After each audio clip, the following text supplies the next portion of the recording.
Hello everyone, welcome you all history classes bye Shivani Sharma. मैं हूँ शिवानी शर्मा और आज से जो है हम स्टार्ट करने जा रहे हैं के सी श्रीवास्तवा की बुक।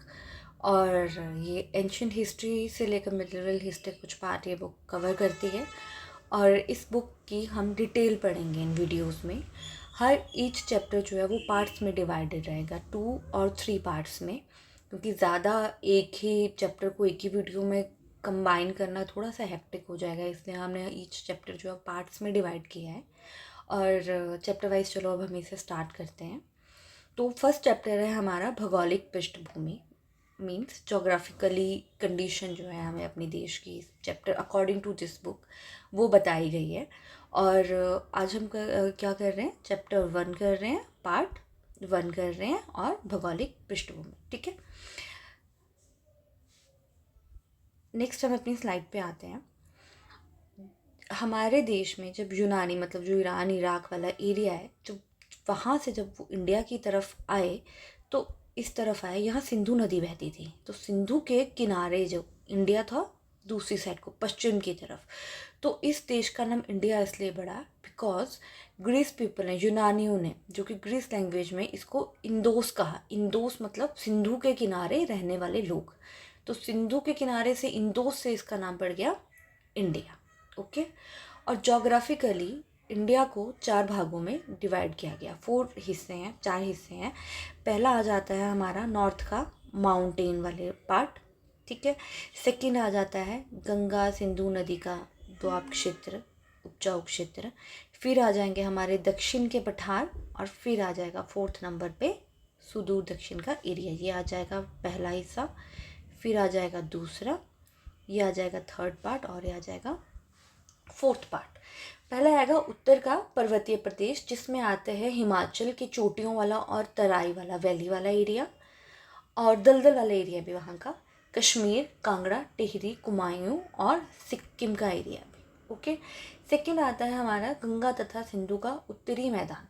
गंगा नदी और सिंधु का जो उत्तरी मैदान है, जहाँ पर मगध एम्पायर भी था, वो काफ़ी फर्टाइल एरिया होता था और सबसे उपजाऊ एरिया वो कंसीडर होता है। और कहते हैं कि आर्य संस्कृति का विकास भी जो है वो उसी एरिया में हुआ था और इसी एरिया को ही हम आर्यव्रत भी नाम दिया गया। थर्ड आ जाता है हमारे दक्षिण का पठार।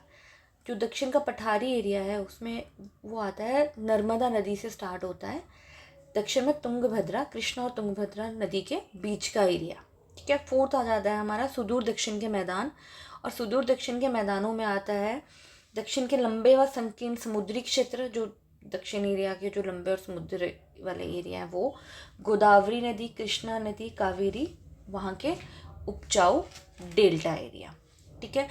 इसी जोग्राफिकली कंडीशन के कारण ही इंडिया से बाहर जो है रूलर्स ने ज़्यादा अपने आप को एक्सपैंड नहीं किया, बिकॉज फर्टाइल लैंड थी, सारी चीज़ें इजीली मिल जाती थी, क्रॉप्स इजीली हो जाती थी। और बट इन सब के बीच में जो साउथ में चोल राज्य था वो एक अपवाद है, बिकॉज उन्होंने अपने आप को इंडिया की बाउंड्रीज से बाहर एक्सपेंड किया। वो हम नेक्स्ट चैप्टर्स में पढ़ेंगे, वहाँ पर डिटेल है दी हुई, ठीक है। अब आ जाता है नेक्स्ट पार्ट, आता है 7 पवित्र नदियाँ। भारत में पुराणों में वर्णन किया गया है कि हमारे यहाँ पर 7 पवित्र नदियाँ हैं जो आती हैं। गंगा उत्तराखंड से निकलती हैं, यमुना, गोदावरी, सरस्वती, नर्मदा, सिंधु और कावेरी। सिंधु जो है वो गंगा आ जाएगी आपकी उत्तराखंड की, ठीक है। यमुना दिल्ली, गोदावरी महाराष्ट्र, सरस्वती नदी जो कि अब मैप्स में, इंडियन मैप्स में नहीं दिखती है, सूख चुकी है, बट वो होती थी राजस्थान और ईस्ट पाक का एरिया कवर करती थी। नर्मदा मध्य प्रदेश और सिंधु नदी अगेन पाकिस्तान। कावेरी जो है वो तमिलनाडु और कर्नाटका के बॉर्डर के बीच में आती है, ठीक है। 7 पवित्र नदियों के साथ साथ 7 पहाड़ भी हैं पवित्र। 7 पहाड़ कौन से हैं वो हम नेक्स्ट स्लाइड में देखते हैं। महेंद्र पर्वत आता है आपका उड़ीसा। मलय आता है आपका नॉर्थ पार्ट ऑफ केरला।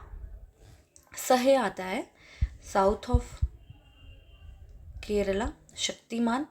फिर आता है ऋष्या। ऋष्या सेंट्रल इंडिया में कंसीडर होता है, सेंट्रल इंडिया के एरिया में।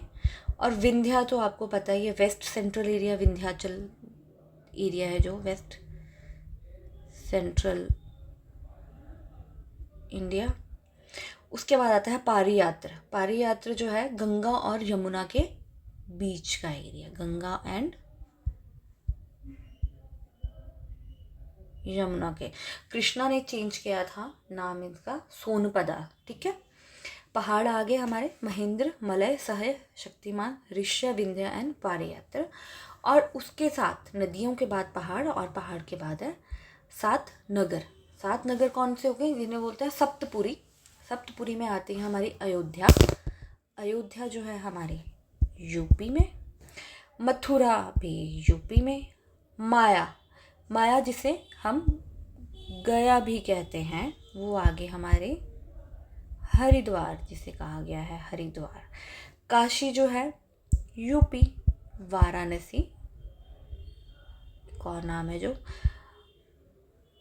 उसके बाद आती है हमारी अवंती, उज्जैन मध्य प्रदेश में। फिर आती है द्वारवती, द्वारका। और कांची, एक ही बात है कांची और कांचीपुरम। कांचीपुरम आ गई आपकी तमिलनाडु में, द्वारका द्वारवती होगी आपकी द्वारवती।